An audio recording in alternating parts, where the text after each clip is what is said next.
Well, hello. Welcome to the next episode. Next, whatever you want to go. I don't even know. Like you're merging Welcome words to. together. I was watching Jesse's fingers work, and just kind of got me off guard here for a second. Welcome to podcast 8. Chris and I are kind of shocked. We're 8 podcasts in already. Seems like things are flying by, but we are honored to have Katherine Rivas with us today. And Katherine, why don't you introduce yourself? Hey guys, I'm happy to be here. I'm Katherine Rivas. I work for the mortgage firm. I'm a loan originator. I don't know. Thank you for having me. I'm excited to be here. That's a good way to start it right there. So everybody knows the goal of our shows. We always try to get good information out and talk to different people about different things. Last week we had our buddy Mike Bush on. Mike Bush himself is an entrepreneur. He obviously works in the tattoo industry, but kind of self-made man, kind of has worked his way up. Single dad, doing the whole family thing. And now we have Katherine Rivas on, who is in the same situation, but a single mom. She's worked her way up. You were born here. I was born in New York City, grew up in Dominican Republic, so you can hear the accent. Bilingual, I speak Spanish. And I've been in Florida since I was 10, so I consider myself a Floridian. Awesome. Now, when you came over, obviously bilingual, was it a weird adjustment coming in? It definitely was. The language was a little hard. Down there, you do go to school, and they teach you English as much as they can. But coming here as a 10th grader, and I was going into 7th grade. Gotcha. As a 10th grader, and they said you're a little bit too young, so they pulled me back into 6th grade, and I redid 6th grade, learned English, of course, and here we are. Were the grades like the same level though? So when you went back to 6th grade, was it the same as 6th grade in the Dominican, or is it more advanced there, here, about the same? It's a little tougher. Down there. They're definitely tougher with the education. So when I came in, it was more of a language barrier than anything else. But other than that, I mean, as soon as I picked up the language and was able to communicate, it became easier. Right. Now, how long did that take? I don't know. I think I was more, my little sister, she's 2 years younger than me. She, of course, came with me at the same time. It was easier for her. I think she's a little bit less judgmental of herself, so she didn't care about her accent. She was just kind of out there. I was able to understand it. I was able to speak it, but I was a little bit more reserved. So It took me a little bit, but yeah. Now, with that, obviously, that kind of, we talk about women's empowerment, we talk about leadership in general, but as a youth, I mean, taking those steps, that's a huge step for a young age to kind of go to a new area, learn a new language, and have that motivation to consistently move, because there's a lot of people who, when they come here from whatever country they come from, that language barrier actually holds them back to where they kind of either become stagnant or they don't push through their educational system. They split off and just kind of go do their own thing. So, from a mindset at a young age, that's pretty intense, Well, yeah, when you're that young, you don't really have a choice, I think it's a little, if you're older and you come here and you're just going to work a 9 to 5 and kind of keep to yourself, it's a little bit easier to kind of just stay to yourself and not learn the language or not want to advance. Mm-hmm. I was a kid, so it was kind of like, what do? You learn the language and you push through. My parents are really big on education. Super huge on education. So my sister and I pushed through. We came here. We weren't in Dominican Republic. We were in Catholic school. We came here. We were in Catholic school all through high school.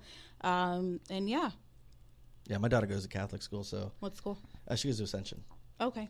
So, we're kind of the same way. She, one of those kids that likes the smaller classrooms, more involved. They're a little bit more thumb on top of the student. Mm-hmm. So it was nice. We get our weekly emails and they keep us up to date. So I can imagine, coming over here and being, going through that transformation through the language and introducing a new culture. Almost, I mean, because like Chris knows, don't even start. Don't even start. He's looking at me. My family's Italian and German. No, they're not.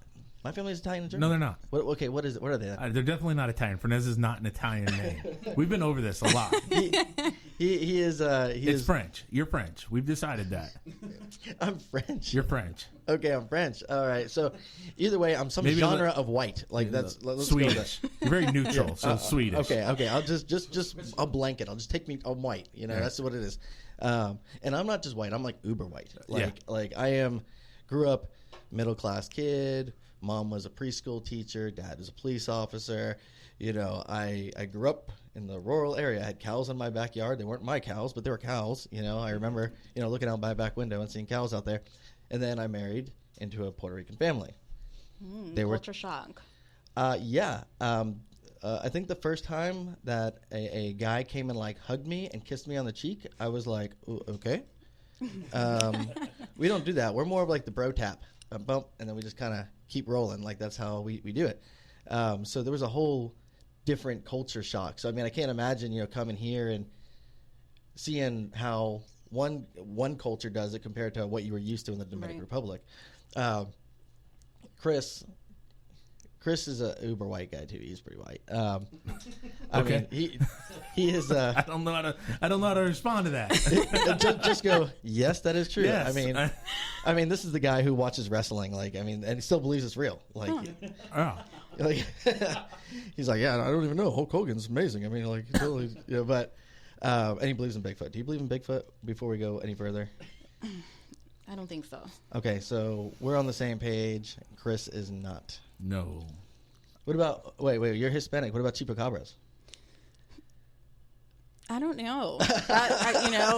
You hear the stories. I've heard the stories, but see, that's it's a hard culture to believe. difference. I guess that's a culture difference right there. Like Chris is like, white people are like, we got to go squatching, look for Bigfoot.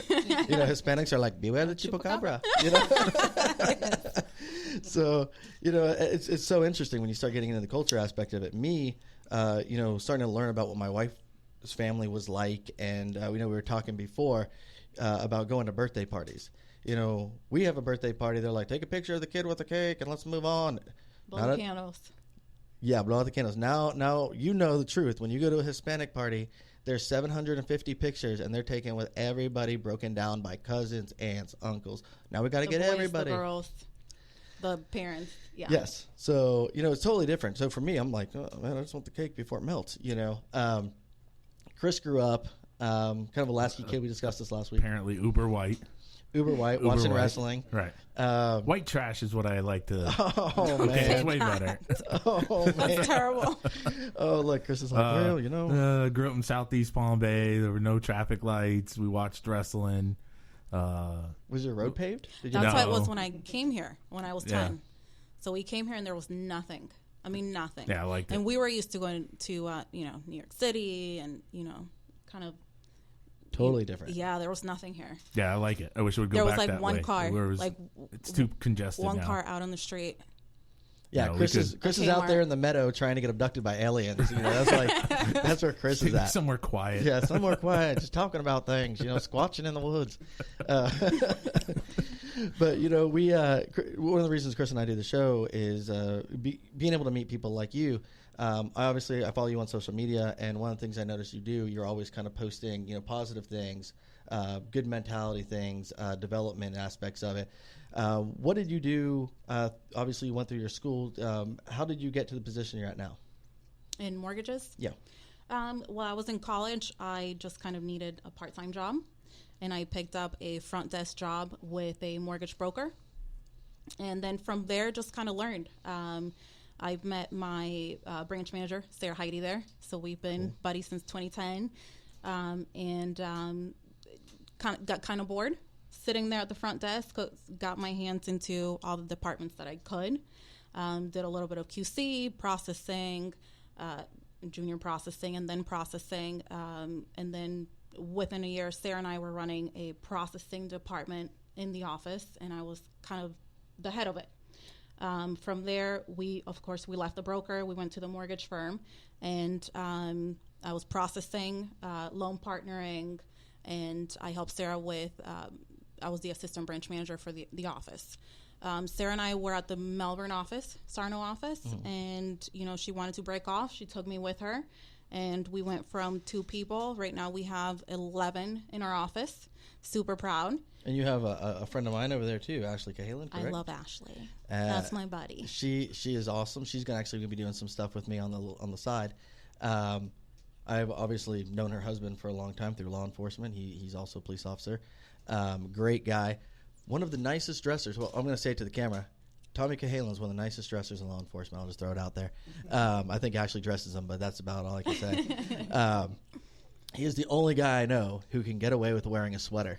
No, I can't. I know. You can't even get... Do they make sweaters your size? They do. You got husky section. Oh, they do? Yeah. It's like husky jeans, husky sweaters. That's what Right. you got? Okay. So as you were developing up, obviously splitting off, every time you split off, that's kind of a risk. It was. How calculated was that? When we left the office, it was kind of an overnight thing. Sarah said, I'm going.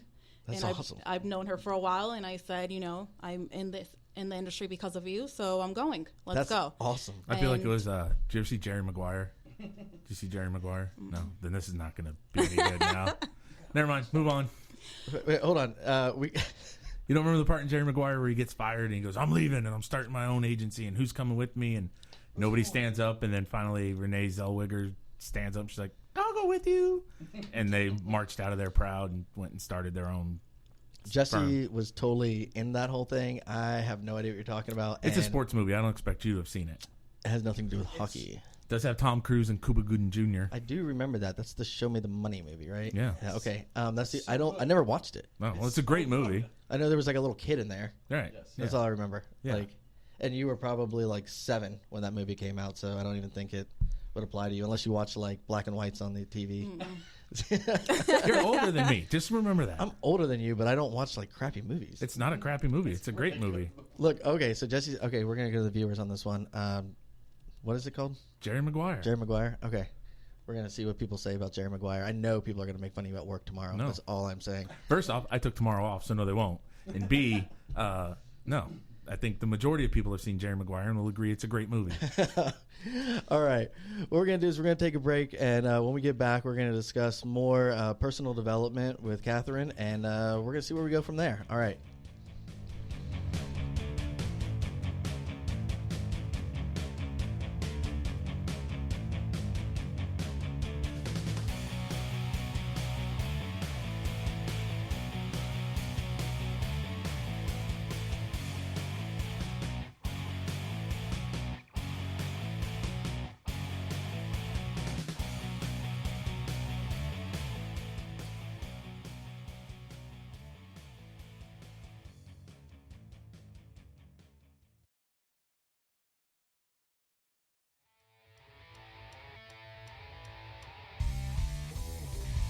Hey, Lightning. What's up, sunshine? I am so excited about our new show. Oh, yeah? Well, what are we going to talk about? Real estate? Of course. How to get a mortgage? Yep, for first-timers and experienced owners. What about the best place to get a drink on the beach? Lightning, come on. Who would know better than us? All right, I dig it. Plus, I know we're going to bring in tons of great local guests, tell jokes, and talk about some of the hottest listings to hit the market. Oh my God, I can't wait. Sunshine and Lightning over Brevard will have new shows every Sunday at 1:30 p.m. Eastern Standard Time, streaming live from the beautiful Space Coast Podcast Studios. And make sure you like our Facebook page, Sunshine and Lightning, Exit First Class Realty, and subscribe to Space Coast Podcast to make sure you don't miss out on any of our new shows. Dig it. All right, boom.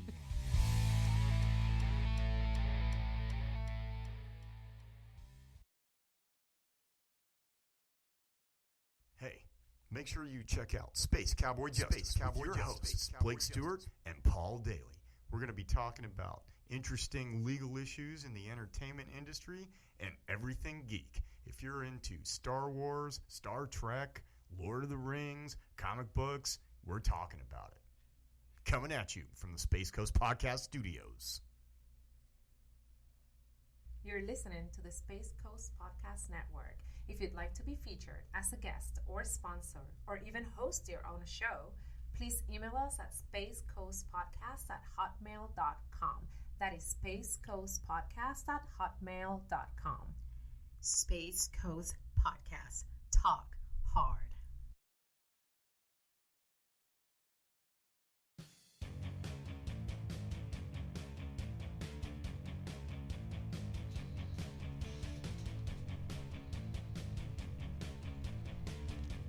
Welcome back. We are here with Katherine Rivas. All right, I'm going to throw it out to Jeff Fennick. He said that Jerry Maguire is a good movie. It did come out a lot. We determined what it was 1996. 96. Yeah, I thought it was an early 2000s movie. So we did confirm that you weren't even in this country at the time that I was a little young. You were a little young when that movie came out. Okay, one of the things I want to talk to you about is you're a single mom. I am. 2 children? 2 little girls. 2 little girls. Yeah, how old?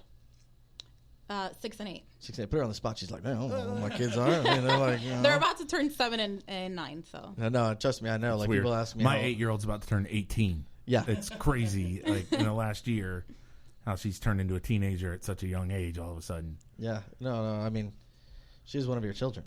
Well, that's why they don't go to Catholic school. They're not allowed. So, being a single mom, you've been a single mom for how long now? I was divorce finalized beginning of 2016. 2016. Mm-hmm. Tell us about that. Tell us, the process of being a single mom. I mean, obviously, Chris is married. I am not a single mom. You are not a single mom. You are married. I am married. I know how hard it is with 2 of us to make sure the kids are at school, make sure the kids are at practice, make sure the kids are at that. How do you get all that done? It's tough. I mean, especially in our industry, we don't work a 9 to 5. We work whenever somebody calls, we work. So it definitely gets a little bit tough. The girl's dad is there. He is a good dad. We just were not a good match, but he's a great dad. And I have a really good support system. That's awesome. My parents are amazing. My family's amazing. So that helps. And we touched on that last week about the family system support and how essential that is to, especially a single parent. Like I said, I'm a 2-parent household, and there's times where Maria gets called out, and I got to go to work. And so I can't go pick up Bella from school, and her mom will pick her up. My dad will pick her up. Mm-hmm. My dad's been remarried since my mom passed away. Joanne helps out a lot. My sister, it's just kind of wherever it takes you. Sometimes, it's difficult. Fortunately, now Gabriel's 16, so he drives. That was like, oh my goodness, you can drive yourself to baseball practice? The days have just turned amazing. Like it's no longer being, I got to pick this one up at 3, this one up at 3:30, back for baseball at 4, over to this at 4:30. Mm-hmm. And you basically don't stop until all the practices are done. It's 8 o'clock at night, and you're like, who wants to cook? Does anybody want to cook, or do we want to go get fast food? Or order out? And at that point, you're like, you wind up looking like me, Jesse, and Chris, because we go and pick up fast food all the time. But don't look at me like that, you angered-eyed. I'm still strong. I didn't say you weren't strong. Look, he got his feelings hurt. Did you see that? Just because I don't have a 6-pack. He gave you the look. He did. Oh. Don't look at me like that. We all know how you look at me. We saw it in our recent advertisement on Facebook. So, going through all that, obviously you co-parent. My wife and I were recently talking about that, and it's probably a show we're going to look at doing probably in the next month. But I obviously, when I met Maria, she had a 4-year-old, I think he was at the time. And so, she's obviously been married, divorced. We have the co-parenting on that side. Mm-hmm. Now your ex, new relationships, remarried or anything like that? Yeah, he's in a new relationship. I am newly in a new relationship. It's pretty new. It's a little bit scary, especially having 2 little girls. The only person that they ever seen mom with is dad, so they have a lot of questions, and just really trying to take it slow. It's tough. It's really tough. With the time, I wanted to go back to the time and the practice and the school and all of that. I think I was very comfortable in a salary position, like I was telling you. So I went from assistant branch manager, 9 to 5, Didn't have to worry about anything on the weekend, nothing after 5 o'clock. When I clocked out, that was it. But I was very comfortable. And I was so comfortable that I got to the point that I was getting annoyed at work. And they could tell you I'm very close to Sarah, and I was getting frustrated because there was nothing new. There was no new development. I wasn't going anywhere, is how I felt. So I spoke with Sarah, and I said, you know what? I think I'm going to get my license. I can do this. I know I can. You know, I've helped so many people, so many loan originators develop them and kind of become successful. And I was kind of everybody's go-to person in the office that I was like, you know what? I think it's my turn. Absolutely. So it's definitely, I got licensed end of last year. Can we talk real quick? What does a loan originator do? Because I think with mortgages, people get confused on when you call somebody and that's a person. So what exactly does a mortgage originator do? So we get you approved for a mortgage? That's it? I like it. Well, there's it depends where you work, but we have, at the mortgage firm, we have a lot of different programs. So when I take an application and I'm speaking with someone, looking at their credit, looking at their income, seeing what their debt to income looks like, we have to fit them into a program. You know, do they have to get assistance? Are they able to do this on their own without assistance? Do they have the savings? Do they have the funds? Are they going to get gift? There's just a lot of different programs. So we help them get into a program, see if they can start the process of shopping right away. If they can't, we put them on a plan. So you have terrible credit, I can help you with that. Let's look at your credit. What can we pay off? What can we pay down? What can we work on to get you to that goal? And I love doing that. That's awesome. I love it. That is awesome. You know, because honestly, I was like, I know you help people get loans. I didn't know that you all did all that. Like, you'll actually walk people through and try and help guide them. Some of us do. See, look at that. Yes, Boom. some of us do. We're really good in our office. We have an amazing office. I mean, I brag about the office. We have an amazing team. We're willing to help whoever walks into that door. So if we can't get you qualified now, let's see what we can do. And if we can get you into a house 6 months, a year from now, we're going to do it. Now, you're bilingual. Is there anybody else in the office that's bilingual? Or are you? I'm the only one. That's awesome. That's a plus. That's a plus for you. Yes. Now, you talked about stepping outside of your comfort zone. Right.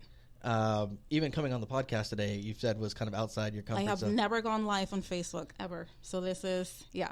This is big. But it's all right. Nobody really watches it anyway. Like, Chris always says that, and then we're like 2,000 views later. I don't know. I'm kind of looking at all the people on here. Yeah, he always says that. I think that's what keeps him calm, because he's like, nobody watches this. It's okay. I can be as stupid as I want to be. Right. And then at the end of the day, everybody's like, hey, man, I watched the podcast. It was really good today. And Chris is like, oh, yeah, you know.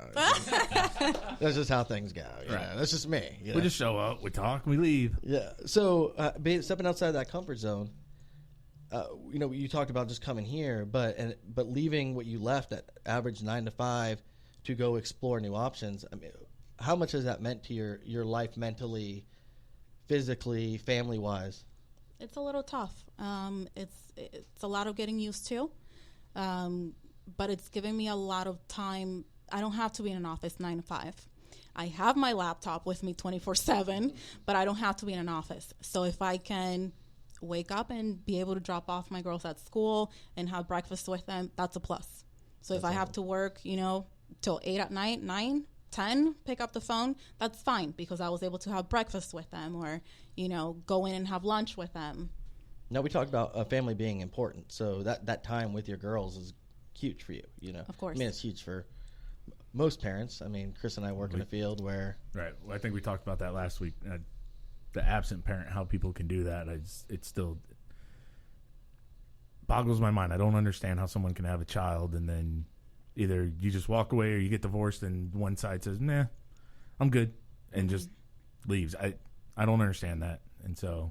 yeah, family's huge, and I think, I'm just gonna leave it at that. I got nothing else. No, I for us, one of the reasons we do the podcast is to focus on the family, to bring things back, to talk about stuff. We see a lot of negativity in the news. We've seen this last week alone has just been. I'm just gonna say it, just so you have to check the explicit box, but it's been a shit show. This last couple of weeks. Shootings all over the place, just things all over the news that are just extremely unfortunate. So keeping it back to the basics for us is huge. I mean, obviously, we're here in t-shirt and shorts because we're bringing it back to the family. We want to bring it back to the community that we live in and talk about what's happening here. So one of the reasons I wanted to have you on is because I always watch your post, and it's always something that's telling people to move forward, keep walking forward, keep pushing forward. But I think that comes with your story. I mean, growing up in the Dominican, coming over here, having to adapt to a new culture, speak a new language, work your way up, get to a point where you're in college, get to a point where you have a job that you like but you want more. Mm-hmm. Getting that licensing, being willing to split off. And even to the point realizing with you and your ex that maybe things don't work. I mean, I've been divorced once. My wife has obviously been divorced previously. Excuse me. So for us, we both understand that sometimes things aren't meant to be. Right. Decisions that were made at a young age may not be what's good later on. But that doesn't have to be something that holds you back. I can tell you, and I'm sure you're in the same boat, divorces are terrible. They are miserable. That is a miserable time in people's lives. No matter, even if you're happier without the person, it is still a miserable time. Tough. It is. It's definitely tough. Then you would add in the kid factor and everything else that's going on. And I come from a family that does not believe in divorce. So that was very tough. I'm probably, if not the first, I think I'm probably one of the first to get divorced. No, I got to commend you because one of the things you said earlier that I caught on to was your ex is a good father. And there's a lot of people who are split up that won't say my ex is a good mother, even if they are a good mother, or they're a good father, even if they are a good father. They want to put out that perception of like negativity. I mean, it's not perfect. No. We don't get along all the time. Well, I don't. Yeah, clearly, it's tough. Co-parenting is tough. It's definitely tough. We have different styles of co-parenting. We have our ups and downs. One day we like each other, one day we don't. But we're kind of stuck together, so. That's what we were talking about that last week. Got to make the best of it. Well, that's my wife and her ex. Obviously, Gabriel's 16, but he is at that point now where, I mean, he's going to be graduating next year, but that's not where the relationship ends. I mean, this kid is going to be married one day and have kids. We're always going to be there. And when we get back from the break, we're going to touch a little bit more on that.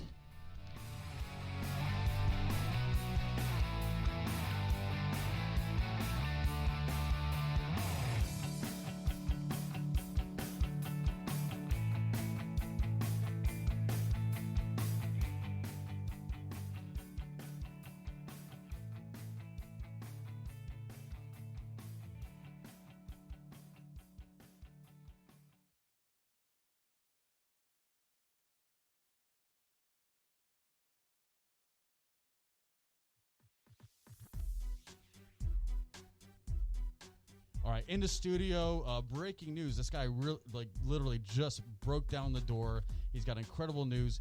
His name is John Adams with the Fix Therapy. John, what's so important? What's going on? Well, we've got some exciting stuff to talk about. Well, tell me, what do you have to share? Well, I've got a brand new podcast coming to you called The Live Life Aware, where we're going to be discussing all kinds of fun topics like biohacking. Whoa.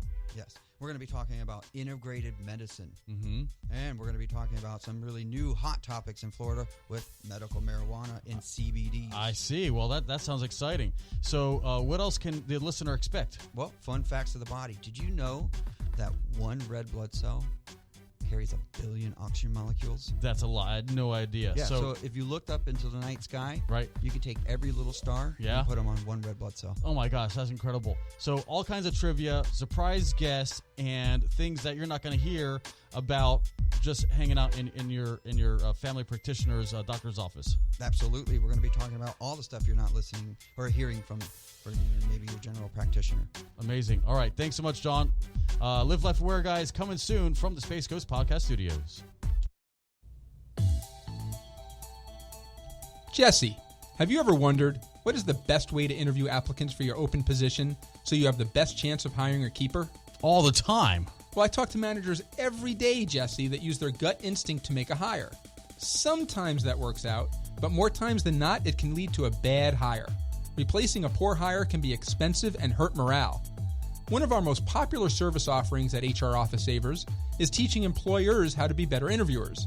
Improved interviewing techniques lead to better hiring, which leads to better employee retention, which leads to less turnover and more profit. Contact me today to find out how you can learn to be a better interviewer.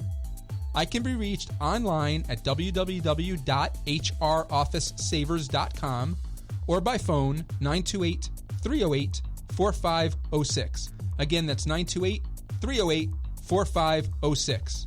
928-308-4506.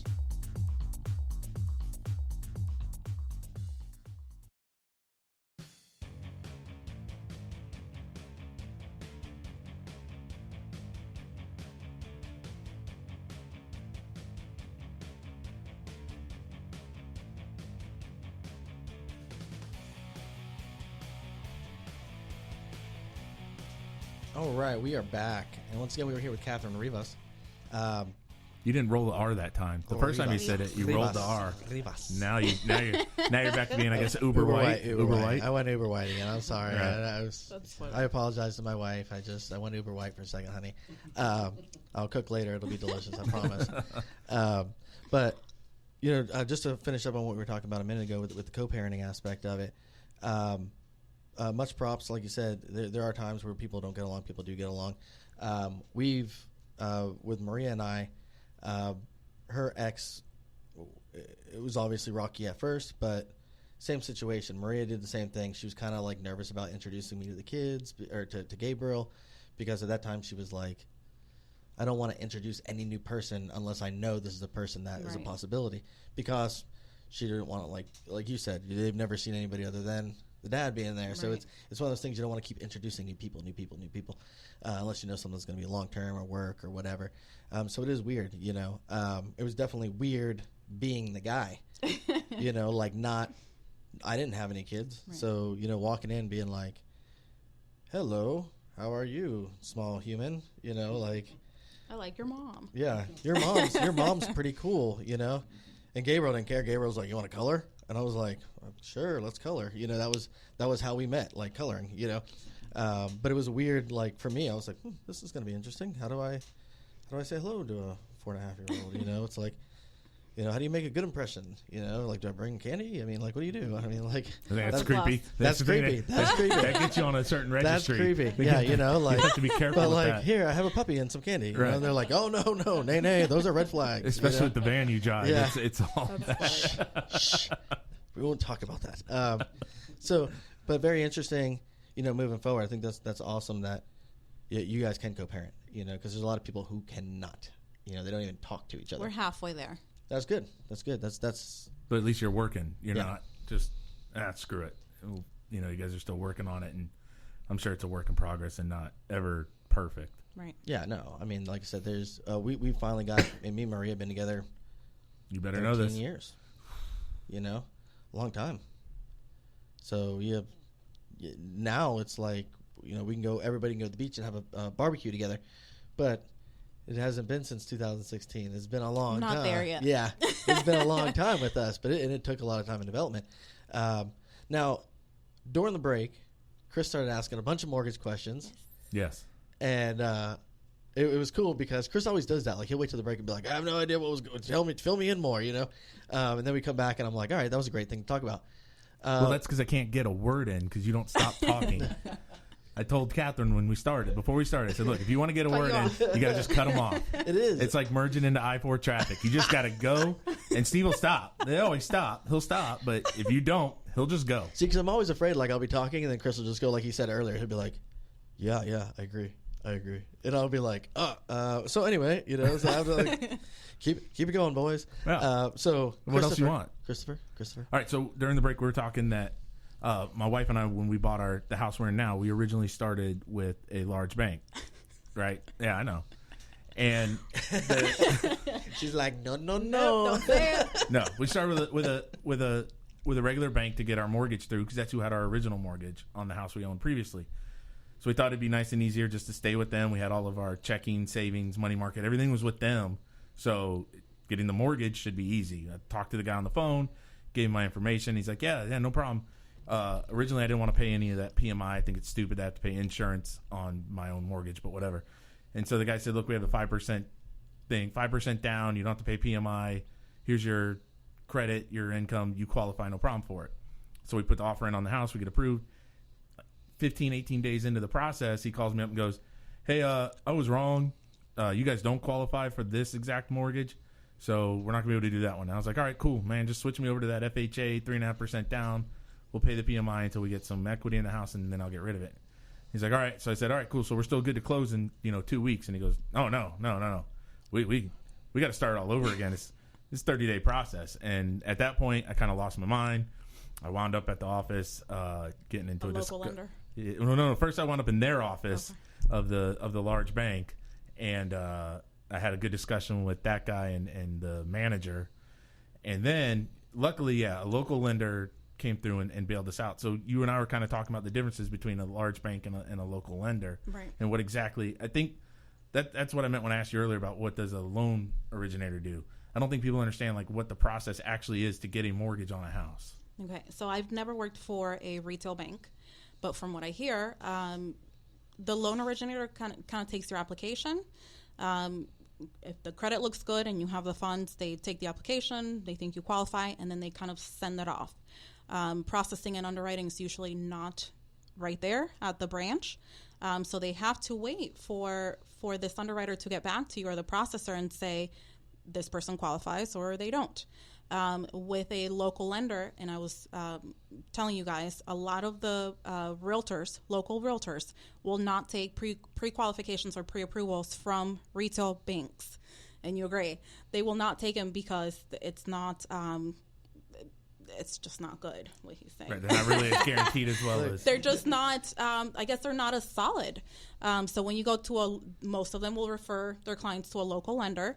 For example, they'll come to me or whoever at the office. We take their application. We see what program we can get them into. And then our processor is in-house. And our underwriter, for us, is in Altamont Springs, but we only have one. And if we need to communicate with them, we're able to. I can call her on the phone. When we were working with the broker, you couldn't do that. Okay. There was no way to do that. So it's just easier. It's communication. So break it down for me real quick. What the processor and the underwriter, so you take I call you up and say, Catherine, we want to buy this house. Give you my information. You put everything in the application. Say, all right, Chris, you guys, with the money you're going to put down, you qualify to do the conventional 20% down, no PMI loan, and you put it through to the processor from that point? So you get pre-qualified. We give you a letter. Right. If you bring in your documents, we get you pre-approved, which means we looked at everything. You're pretty solid. We've looked at your documents at that point. You're talking like tax returns, pay stubs. You W-2s. Pull the credit. Yep. Okay. Everything looks great. We get the pre-quals or the pre-approvals to the realtors. Tell them this is what they qualify for. If they need seller credit, we communicate that. And then once you go under contract, we do a full application that you have to sign. Right. And then it goes to our processor. So our processor pretty much goes through the file they dissect your file. Right. And if there's anything that comes up on fraud reports, anything that they pull up, then they get back to us and they say, hey, this is the rest of the documents that I will need before I get it to underwriting. When a file goes to underwriting, we should be positive that we have a file. We're not throwing something out there and hoping that it sticks. Right. So when it goes to underwriting, we're really just waiting for that conditional approval. The conditional approval comes back. Hopefully there's only one or two things on there. Insurance. You need to get insurance on the house. If something else needs to be cleared up. And then we send it back to them with those documents, and it's a clear to close. So what is the underwriter is just the final person that looks over the file? They approve your loan. Okay. Yeah. So I have a question. Earlier you talked about if you get somebody who comes in and say they have credit that they're trying to rebuild. Is there any like basic tips that you can give people for focusing on rebuilding credit, or like what would be some suggestions? I think the main thing that we see is the credit card usage. So whenever you use your credit cards over 30%, you're hurting your credit. If you go over that limit, even by $1, you're killing your credit. So we look at things and we try to guide them as to how to raise their scores or anything like that. When you say 30%, so if I have a $10,000 credit limit on my credit card, anything over $3,000 then starts to lower the. There's no exact math. Okay. But that seems to be it. Yeah. Okay. So you want to have like a tell 70% balance open, Correct. able to use, or 70% available credit on a credit card. Right. Would be the okay. So interesting. Now, real quick, just on the credit stuff. So, and I could be completely wrong on this because I probably am. The regular credit score, but then there's a different credit score for mortgages, or is it all the same credit score? Because I know, like, when you go through one of the credit, I think through Capital One or one of the, I think that's the credit card we have. You get your yearly FICO score. You can FICO, whatever it is. FICO. Thank you. And you can click, and it'll it breaks down like all these different credit scores that you can look at, like auto loan credit score, mortgage, or it's either mortgage or home buying or I don't remember what it's classified as. So are they actually different, or so which one? Yeah, you have your 3 credit scores. When we pull in your credit, we base your rate and everything off your middle score. So you're talking whichever one's in the middle. FICO, Experian, and TransUnion, or Experian, TransUnion, and Equifax. Equifax, okay. Mm-hmm. Now, so there are different versions of those reports. When you go get an auto loan, they may pull up a version, and you think you're have a 700 credit score, and then we pull up our version, and it may be lower. So yeah, there are different versions. Generally, if you have an overall good credit score, you probably will have everything else will probably be fine.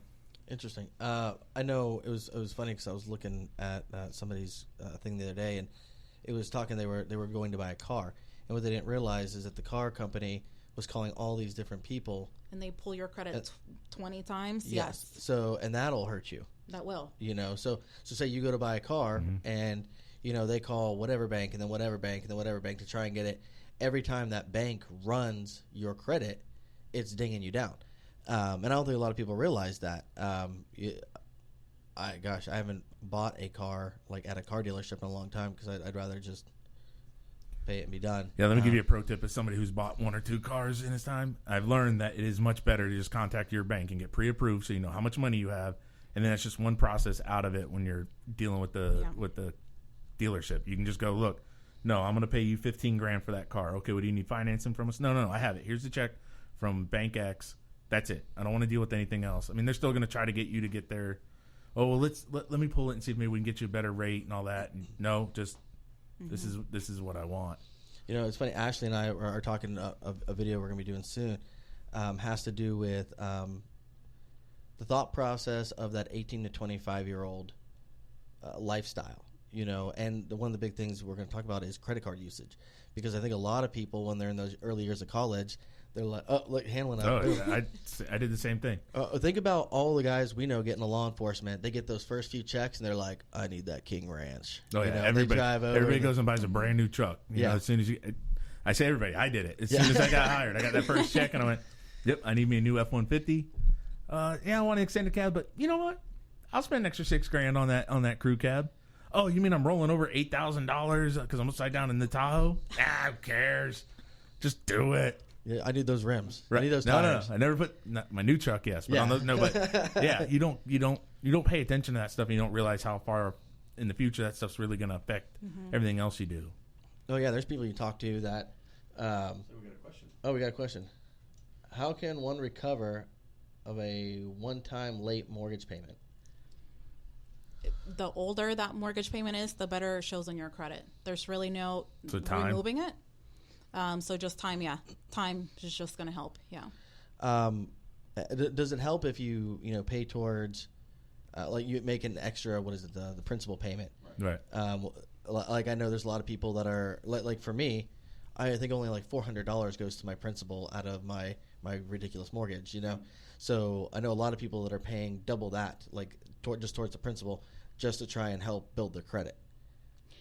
That will help pay off your mortgage sooner. But I don't know about building your credit. It won't do anything for your credit? No, it's just paying off your mortgage sooner.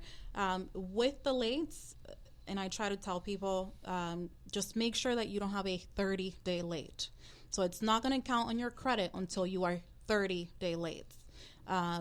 You pay that mortgage 20-day late, you're going to have a late fee, but it's not going to show in your credit. Gotcha. So just make sure that it's within that, right before the 30 days, doesn't matter. That's a good tip, because there's a lot of people that they may not get their mortgage payments due on the 1st, but they may not get that paycheck until the 4th. Right. So I think a lot of people are scrambling. They're going to these advanced places where they go and they get banged and they get all this extra fees.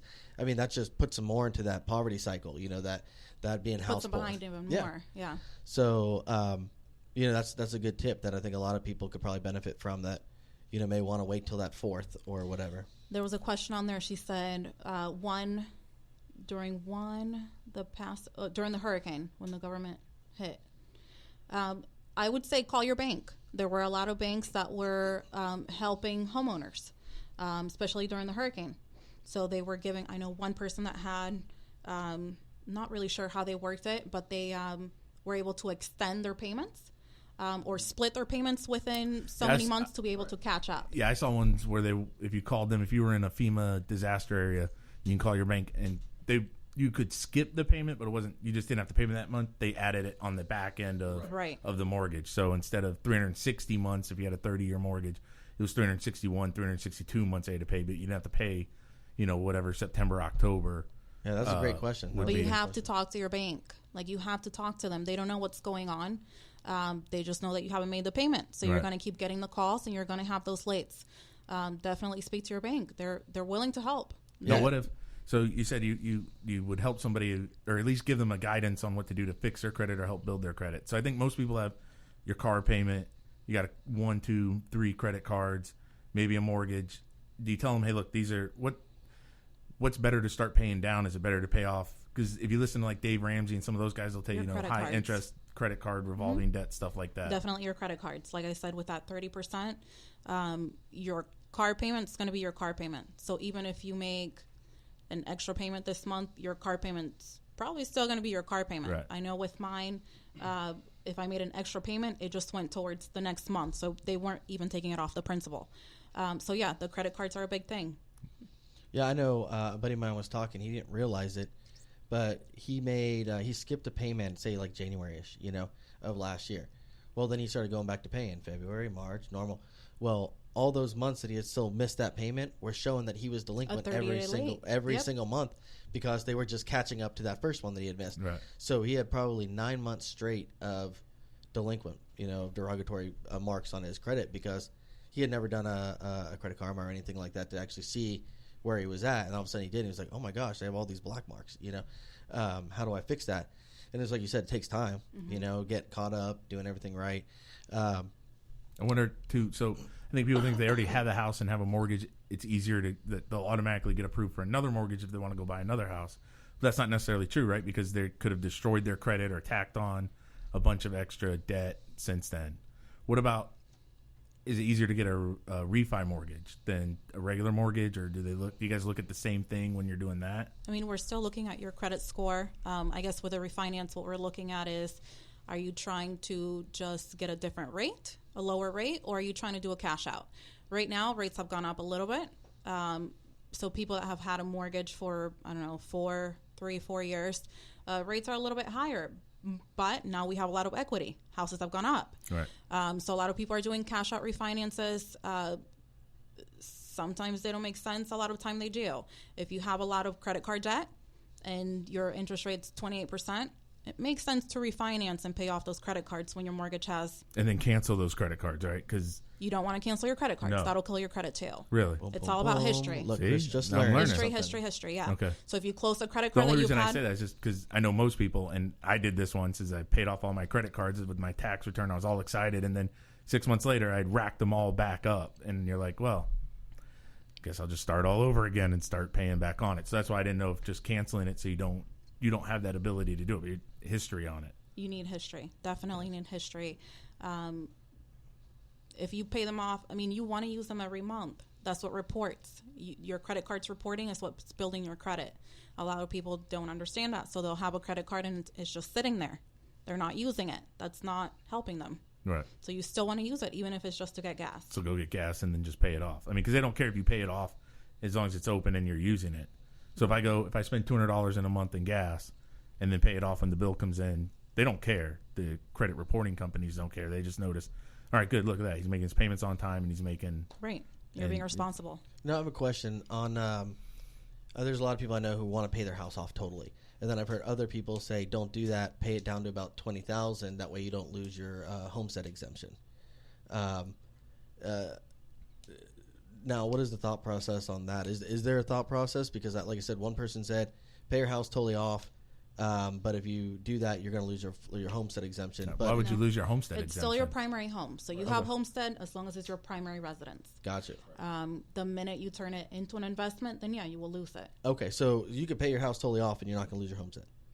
No, As long as it's your primary house. Okay. Only reason, like I said, I've gotten two different statements from two. No, like if you guys paid off your house and then bought another house and moved into that one and then made the house you're in now a rental house, you would lose your homestead exemption. Gotcha. But you would lose it whether you paid it off or whether you kept it. Right. Anyway, if you moved into a new residence. Gotcha. Okay, cool. See, that was something, like I said, I've gotten two different opinions from two different people. Why didn't you just ask me? Yeah. Was I right? Was I right? I don't ask Chris too many complicated questions. You'd be surprised at the ridiculousness I know. No, let me tell you something. As Chris was discussing, being inside of this large bank, arguing, the only thing I was picturing was you being like, "Oh, I was." Chris mad. Chris gonna pick things up. Chris and was throw things very down. upset. That's what I was picturing. Well, you gotta understand too. At the time, we had sold our house. We were living in this tiny little rental house. We just had our son, so he was 4 or 5 months old. My daughter, we've got a 100-pound Rottweiler. That's tough. And we're in an 1,100 square foot rental home, waiting to move into essentially what is going to be our dream home. I mean, it's our forever home. We're going to be there forever, unless I can convince her to buy something in the woods or in the Keys. But so we'll be there forever. Chris is gonna live like the Unabomber in a shed somewhere one day. Like he's gonna be like, I'm hunting on the land, people. You know, living off the land. So, it was very frustrating because now I thought, we might lose this house. So you were in a stressful situation. Right. So the large bank caught the brunt of that. I will say that at least the manager of the office made it right. We had paid the money for the appraisal and some other things, and they refunded that back to us. And then that guy was fired. So I felt good. Boom, boom, boom. No. He should have in the middle of down there giving him our application, he's taking phone calls from his mom. He's like, "Oh, that's my mom. That's my mommy." He's like in his mid-40s, 50s, and I'm like, "Dude, stop. Put the phone down, man. I'm your customer. Yeah. If she's not in the hospital dying, me and my wife are your number one concern right now." Now, Mike sent us a question. Does having a lease on a car rather than a loan help or hurt your credit?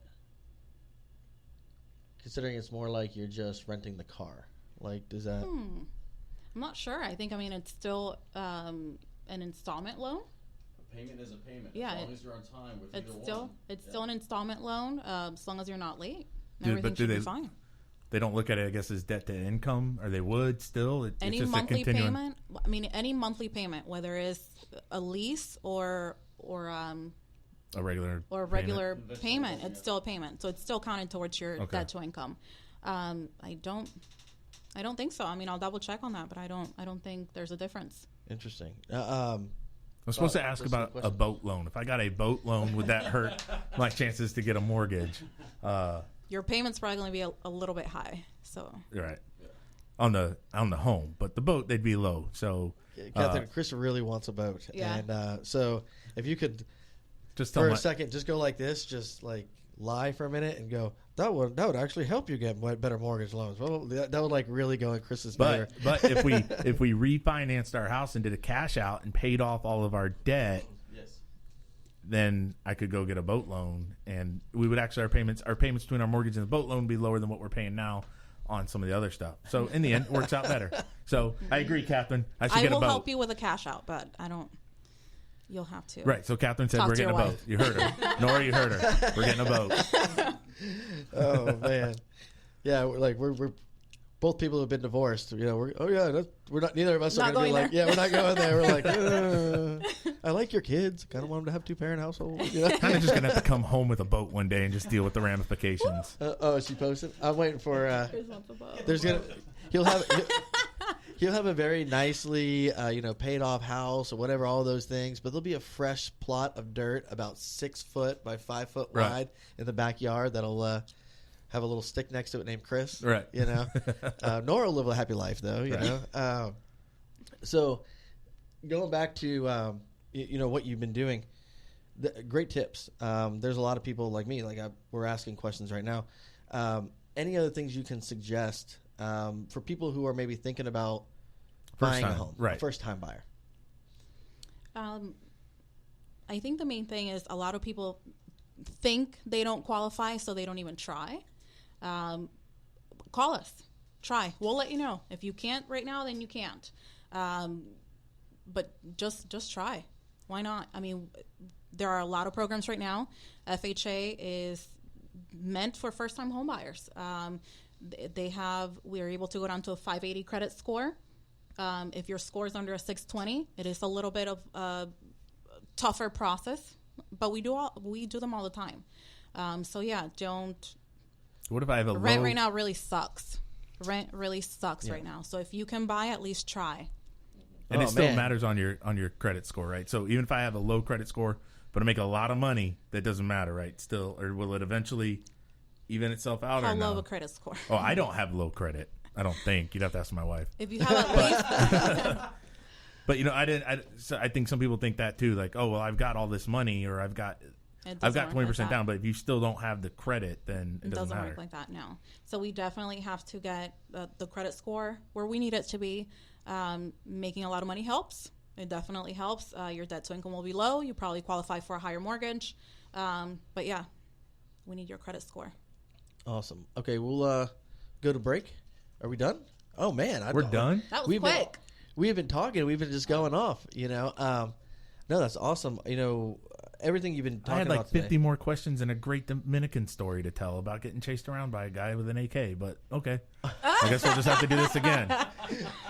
Oh my gosh! Yeah. Okay. We'll have a second show. Let's listen to the story. Oh, I can tell that story. Yeah, go. Okay. So when my wife and I were dating, we went to the Dominican. I think I told you I'm going to butcher it. So Punta Cana, right? Okay.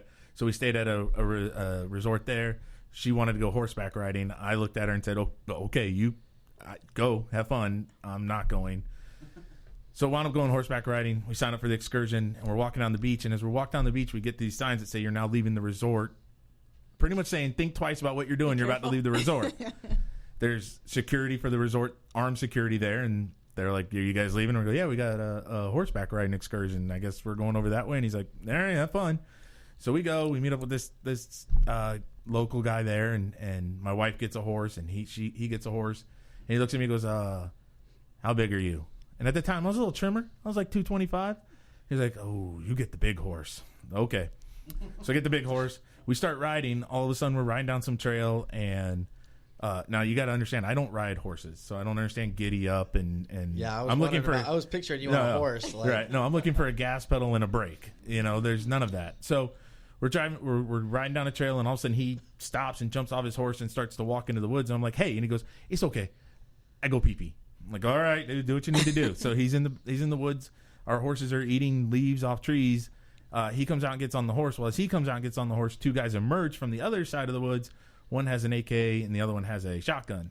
When he looks at us, he goes, "We go now." So he takes off. Nora, my wife, takes off. My horse just stands there and is eating leaves still. I'm like, "Buddy, we should. Can we go?" I'm like, "Go!" Like, giddy up. Hi ho, Silver. Let's do something here. And finally, my horse just kind of trots along, and they just walked behind me and walked into the other side of the woods, and they were gone. And I was like, "Oh, I'm never going horseback riding again." And that was it. You went back to Palm Bay. You lived your life. I went horseback riding one more time in Jamaica, and I'll tell you that story next time about it, because that one's even worse. Excellent. Finalizing this podcast, what do you final tips? Do you have any good final tips to give people? Like you said, if you think you can buy, at least try. Come out. Should people have a certain amount of money for a down payment? Like, is there anything that you would say, hey, these are the top couple of things to think about? One being getting your credit cards down, I'm sure, but any other ideas? I would just say give us a call. Just call, come in, let's meet, let's see where you're at. We'll pull in your credit, see where you stand, and we'll go from there. I mean, not everyone needs 20% down. Awesome. Now, you want to plug away. Plug the firm, plug yourself real fast. 321-830-5845. Sweet. Name of the business? The Mortgage Firm.